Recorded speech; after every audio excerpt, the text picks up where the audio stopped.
नमस्कार, द्वारकाज किचनमध्ये आपलं स्वागत आहे. चला तर दिवाळी म्हटल्यानंतर वेगवेगळ्या रेसिपी आपण बनवतच आहोत. तर दिवाळी म्हटल्यानंतर लाडू, करंजी, चिवडा, शेव, चकली हे पदार्थ आहेत. त्यातलाच आज आपण एक नवीन पदार्थ घेऊन आलो आहोत. मस्त खमंग खुसखुशीत अशी आपण आज करंजी बनवणार आहोत. तर आपण जी करंजीसाठी जी पाती बनवणार आहोत, तर त्यामध्ये आज आपण रवा मैदा वापरणार नाही आहोत, कारण हे थोड्या वेगळ्या पद्धतीने मी आज तुम्हाला करंजी बनवून दाखवणार आहे.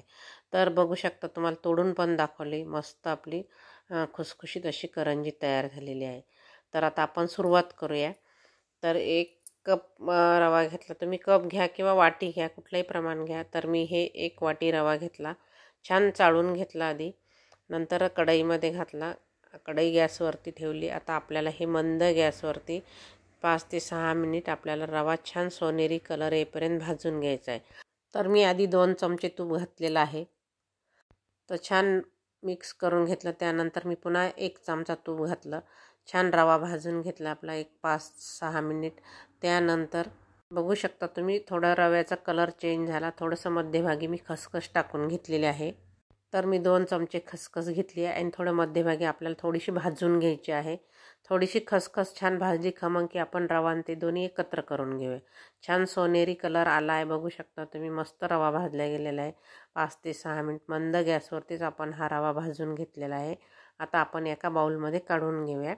तोपर्यंत रवा थंड होते, तोपर्यंत आपण दुसरी तयारी करून घेऊया. ज्या वाटीने रवा घेतला त्याच वाटीने मी सुकं खोबरं किसून घेतलं आहे 2 वाटी. आणि मूठभर मी हे आधीच मी काजू बदाम आणि थोडंसं पिस्त्याचे काप करून ठेवले, ते जाडसर. ते पण त्याच्यासोबत थोडंसं भाजून घ्यायचं. आपल्याला मंद गॅसवरती हे 2-3 मिनिट आपल्याला थोडंसं खोबरं भाजून घ्यायचं, म्हणजे त्याचा थोडंसं जो वास येतो कडवट तो निघून जाईल. आता गॅस बंद केला आणि गॅस बंद करून कढईमध्ये मी तसंच ते 1-2-3 मिनिट खोबरं ठेवलेलं आहे. आता इकडं खाली आपलं हे रवा पण थंड झाला. 1 ते 1.5 चमचा मी सोप पावडर घातली. 1 चमचा विलायची पावडर घातलेली आहे. आणि आपण जे वाटीनं रवा घेतला त्याच वाटीने मी 1 वाटी पिठी साखर घातलेली आहे. आता आपलं हे कढईतलं मिश्रण पण थंड झालं. थोडं मिक्सरमध्ये मी फिरून घेतलेलं आहे खोबरं आणि काजू बदाम ते. आता हे पण सगळं एकत्र करून घ्यायचं, छान मस्त सगळं एकजीव करून घ्यायचं आहे. तर ही तयारी तुम्ही आधी करून ठेवली तरी चालते, कारण हे 2-3 दिवस आधी हे सारण करून ठेवायचं असं, आणि नंतर करंजी केली तरी चालते, कारण दोन्ही कामं एका दिवशी होत नाही जर तुम्ही एकटे जर असाल तर. चला तर आता आपण पातीची तयारी करून घेऊया. तर मगाशी म्हटल्याप्रमाणे आज आपण रवा मैदा वापरणार नाही आहोत. तर हे आहे गव्हाची सुजी. याचा व्हिडिओ मी अपलोड केलेला आहे, त्याची लिंक मी खाली देत आहे. तर हे गव्हाची सुजी आपण जशी शेवायची वगैरे सुजी काढतो, ते गहू वलून वगैरे आपलं शेवायसारखा रवा काढून आणायचा. त्यानंतर मैद्याच्या चाळणीनं जे आपण चाळतो ते खाली ही पिठी निघते. तर ह्या पिठीचा आपल्याला वापर करायचा आहे. जे मैदा खात नसन त्यांनी असे याप्रमाणे करायचं. तर तुम्ही याचे शंकरपाळे बनवू शकता, लाडू बनवू शकता, करंजीची पाती बनवू शकता. तर मी हे 2 वाटी पिठी घेतलेली आहे, बघू शकता. तुम्हाला मोजून दाखवते. थोडंसं चवीनुसार मीठ घालायचं आहे त्यामध्ये. आणि तूप खूप कडकडीत नाही घातलेलं आहे मी. तूप हे वितळून घातलेलं आहे. तर आधी मी 3 चमचे तूप घातलेलं आहे. तर छान मिक्स करून घेईल. थोडंसं लागलं तर मी अजून एखादा चमचा तूप घालणार आहे. आणि छान पिठाला हे चोळून घ्यायचं, म्हणजे व्यवस्थित मोहन लागल्या जाते. बघू शकता तुम्ही मस्त. तर पोहे खायचा जो चमचा आहे त्याच्यापेक्षा माझा हा चमचा थोडासा मोठा आहे. तर मी अजून 1 चमचाभर तूप घातलेलं आहे. बघू शकता मस्त पीठ आपलं एकजीव झालं आणि छान गोळा बनला जाते. तर 2 वाटी पिठासाठी मी हे 4 चमचे तूप घातलेलं आहे. आता हे याच्यामध्ये मी दूध घालणार आहे. तुम्ही पाण्यामध्ये सुद्धा भिजू शकता किंवा अर्धं दूध आणि अर्धं पाणीसुद्धा घेऊ शकता. तर तुम्ही विचार कराल दूध घातल्यानंतर ही करंजी टिकेल का?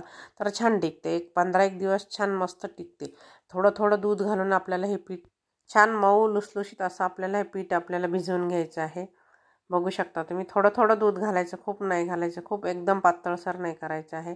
बघू शकता तुम्ही. आता आपण याला थोड्या वेळ भिजून देऊ. आणि थोडं 10 मिनटं मी असं झाकून ठेवलं. त्यानंतर 10 मिनटानंतर मी हे पीठ थोडंसं घट्टही झालं आणि थोडंसं कुटून घेतलेलं आहे. तुम्ही गरज वाटल्यास तुम्ही याला थोडं मिक्सरमधून सुद्धा फिरून घेऊ शकता. मस्त बत्त्यानं कुटून मस्त नरम केलेलं आहे. म्हणजे छान आपली एकदम, जसं आपलं उडदाचा पापड कसा खुसखुशीत असतो तसं आपलं हे पीठ तयार होते. तर आता आपण झाकण ठेवायचं, उघडं ठेवायचं नाही आहे. सारण पण मस्त, कारण सारण आदल्या दिवशीच करून ठेवलं होतं हे. फ्रीजमध्ये हे सारण तुम्ही किती दिवस ठेवू शकता.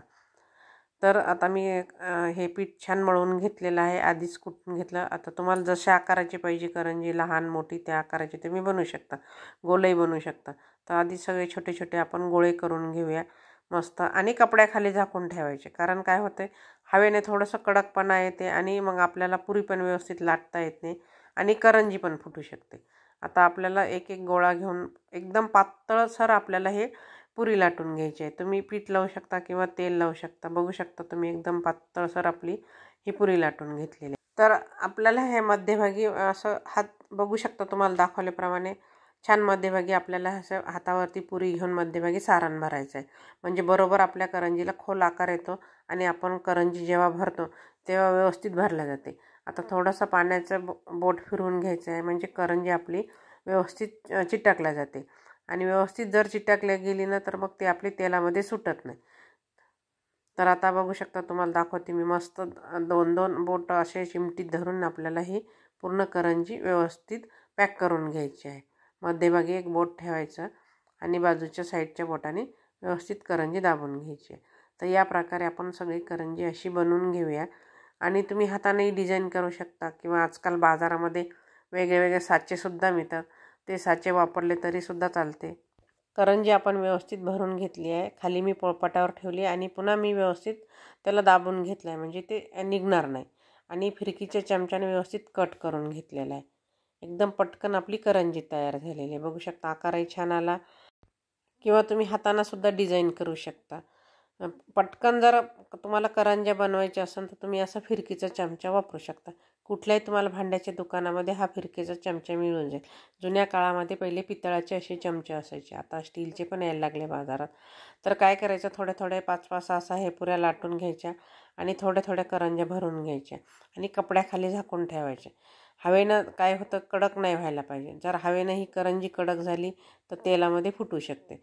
तर आता आपण हे असं झाकण टाकत राहायचं, थोड्या थोड्या करंज्या करून घ्यायच्या, झाकण ठेवायचं आणि तळून घ्यायच्या. आता कढईमध्ये मी तेल गरम करायला तेल खूप कडकडीत गरम नाही करायचं आहे आपल्याला, मध्यम तेल गरम करायचं आहे.